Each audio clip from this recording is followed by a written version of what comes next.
আসসালামু আলাইকুম, সবাইকে শুভেচ্ছা। আজকে আমি আপনাদেরকে একদম ঝটপট খুব সহজে কিভাবে পোলাও রান্না করা যায় কষানোর ঝামেলা ছাড়া তাই দেখাবো। আমি এখানে নিয়েছি 1 কেজি পরিমাণ পোলাওর চাল, 3টি পেঁয়াজ কুচি, কিছু কিশমিশ, আদা বাটা, রসুন বাটা, দারুচিনি 2 টুকরো, 2টো তেজপাতা, 7-8টি লং, গোলমরিচ, 4-5টি কাঁচামরিচ, স্বাদ মতো লবণ, পরিমাণ মতো তেল। তো কথা না বাড়িয়ে চলুন আমরা ঝটপট রান্নায় চলে যাই। তো প্রথমে আমরা চুলায় একটা প্যান বসিয়ে দিলাম। এখানে আমি খুব সামান্য পরিমাণে তেল দিব, যেহেতু গরম, বেশি তেল দিলে আবার সমস্যা। তো আমরা এখানে দিলাম পরিমাণ মতো তেল, তারপর দিচ্ছি পেঁয়াজ কুচি। এখানে 3টা পেঁয়াজ কুচি আছে, এটা দিয়ে আমার পুরো রান্না শেষ করবো। এখান থেকে আবার আমি কিছু বেরেস্তার জন্য উঠিয়ে রাখবো। দিচ্ছি তেজপাতা, 2 টুকরো দারুচিনি, গোলমরিচ, এলাচ। এখন চুলাটা আমি মিডিয়াম হাই হিটে রাখবো।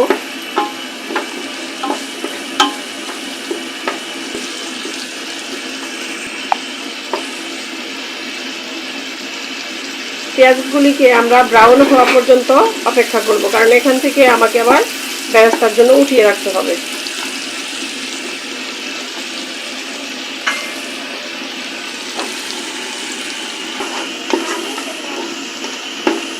পেঁয়াজগুলো আমার ব্রাউন প্রায় হয়ে যাচ্ছে।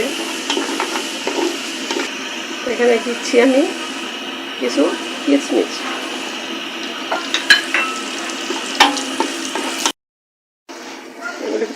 এখান থেকে কিছু আমি উঠিয়ে নিচ্ছি।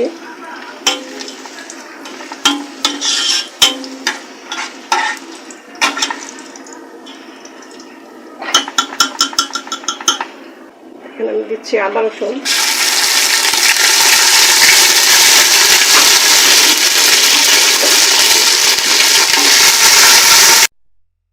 তো এখানে আছে, আমি 3 কাপ চাল নিয়েছিলাম, এখানে 5 কাপ পানি আছে, আর 1 কাপ নেব দুধ।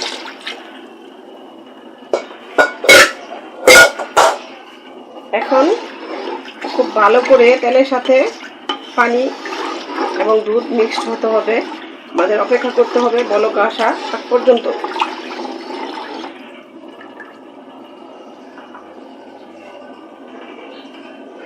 আর দিচ্ছি লবণ। যেহেতু 1 কেজি চাউল, এই চামচে 1 চামচ লবণ দিলেই ইনশাল্লাহ হয়ে যাবে। এখন আমরা ঢাকনা দিয়ে ঢেকে দেব ভালো মতো বলক আসা আগ পর্যন্ত। দর্শক, হ্যাঁ, আমাদের বলক এসে গেছে খুব ভালো মতোই। এবার আমরা পোলাওর চালটাকে ঢেলে দেব।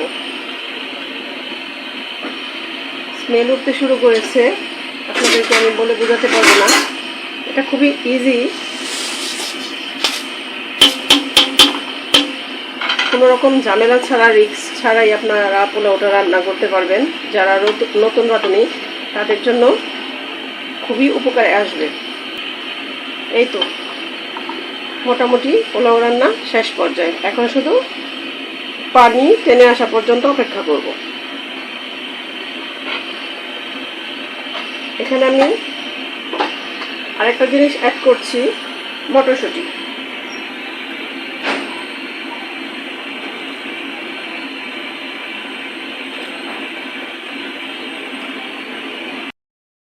এখন আমরা ঢাকনা দিয়ে ঢেকে দেব।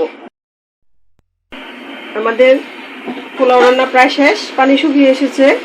এখন আমরা নিচে তাওয়া দিয়ে কিছুক্ষণ রাখবো। উপরে একটা গরম পানির পাতিলা রেখে দিচ্ছি, এতে করে উপরের দিকেও তাপ লাগবে, নিচের দিকেও তাপ লাগবে। 10 মিনিট পর ফিরছি। 10 মিনিট পর ফিরে এলাম। এটা চুলা থেকে নামিয়ে দেখি কি অবস্থা। দেখুন আমাদের পানি একেবারে শুকিয়ে গেছে। এই যে উল্টিয়ে দিচ্ছি, সেদ্ধ হয়ে গেছে খুবই সুন্দরভাবে। একটা পোলাও কিন্তু আরেকটা পোলাওর সাথে লাগেনি। তেলের পরিমাণ আমার খুব কম লেগেছে।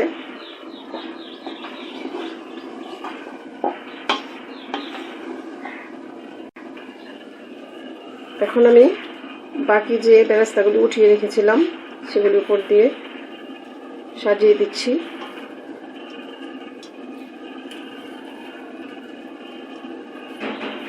তো দর্শক, তৈরি হয়ে গেল ঝটপট পোলাও রান্না।